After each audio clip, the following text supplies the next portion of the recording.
honored and blessed to know Kristen and her family, and I am certainly thrilled to be here to say congratulations to all of you here today. Thank you very much, and I'm glad to be here.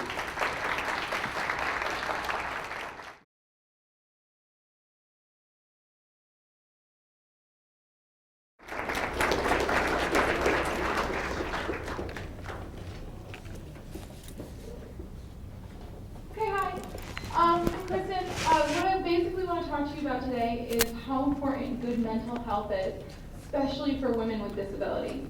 I'll give you kind of a quick story. I know someone who was injured when she was 7 years old. She was in a sledding accident.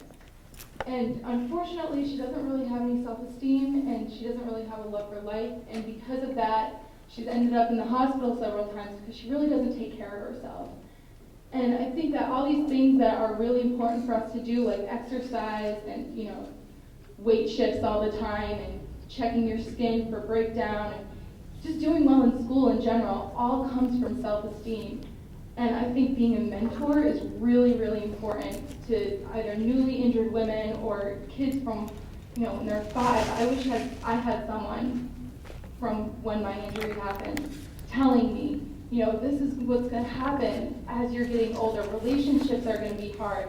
Driving is going to be hard. But at the same time, telling me, you can do this. Because I had doctors left and right saying, you can't do this, you can't do that.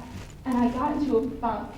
And I didn't really do a whole lot for a little while. And this is in middle school, too. And middle school's hard for everyone. But I just felt so bad about myself that I didn't want to do anything that any of my big dreams that I had when I was a kid. And then I met this girl, Stacy, and unfortunately I only talked to her once a year, but she said to me, just so you know, you can drive. And I thought, oh, okay, I can drive. That leads to independence. That's great. And as soon as I knew that I could be independent, I started feeling better about myself. I started working out. I started doing better in school. And my whole life just changed. People wanted to be around me, and it was amazing for me that all of a sudden, because I was feeling okay about myself, I was doing better. And yes, we all have those times, and I still get them probably once a month, where you just don't want to get out of bed in the morning, and you're like, all right, now what? But you push past, and when you push past, you feel so good. And I just wish that young girls knew, you know what, it's going to be hard sometimes, but in the long run, it's going to be amazing, and you can do anything, and no one can stop you. That way, they can really work on getting better themselves. Thank you.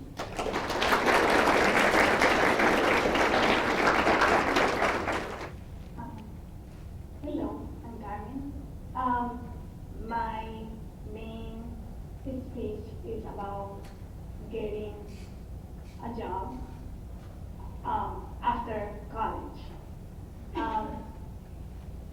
Going through life without an education, and then coming to the United States and starting a school at the age of 17.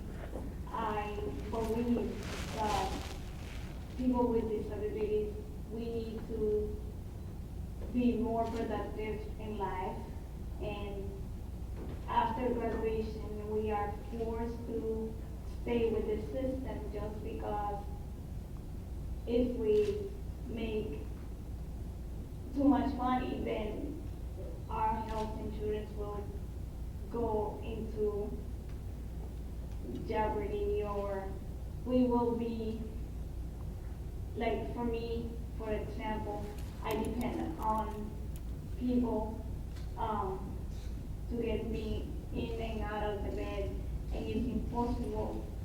If I start working, then I don't get my health insurance, then I probably will be in an institution which is not probably safer as my own house.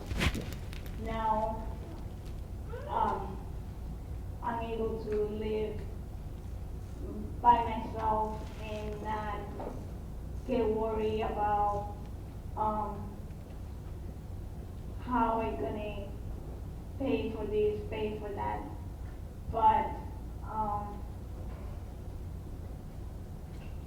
I believe there is a way that we can do better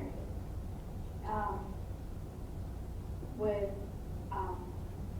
getting people with disabilities into the workplace.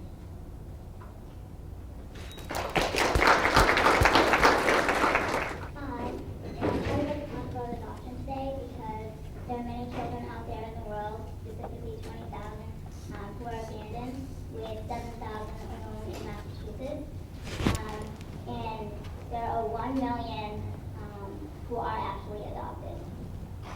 And with the help of the community, children can be adopted with the specifically of special needs children, as most couples prefer to have healthy white infants, even though there are special needs children that need to be adopted. But with the help of the community, they can help parents through support groups or with education, through doctors and things like that. But through my experience, I would like to adopt as well. And I find it difficult, even though I am disabled, because many countries will not let me adopt. But with the help of the community, I feel that through education and with knowledge that I am capable of adopting. Therefore, I think that it should be okay for both people who are able-bodied and who are not. They should be able to adopt. And within the past 2 minutes, 490 children have been born, and they need a love, and they have thoughts and feelings, and they should have a home just like anyone else. Whether it is whoever they are, sex, age, doesn't matter. They all need a home. Whether it's the eyes of the child, or whether it's from a little girl thing, how can you become a mother? So when I found myself disabled, it was like, what am I doing here? Why am I here? What can I do next? I also had a breakup with someone who'd been with me for 18 years, so that was another whammy. But little by little, I connected with Cerebral Palsy of Massachusetts, which had a PCA program, and then I went through quite a few PCAs, and then I went up to Toronto for a while. And the facilities there are really excellent in terms of opening doors and getting help and going along sidewalks. The accessibility factors were very high. And when I came back to Massachusetts from that trip, I started looking around very carefully. And you know how when you're in a wheelchair and you're walking along, or and we often use the regular phrasing, but you're going along and you come to the end of the sidewalk and all of a sudden there's no way to get down. Those are some of the issues that I would like to tackle, and I think I can advocate very well. Thank you very much. And the first runner-up for Miss Wheelchair Massachusetts 2008 is Tara Lynn Southern.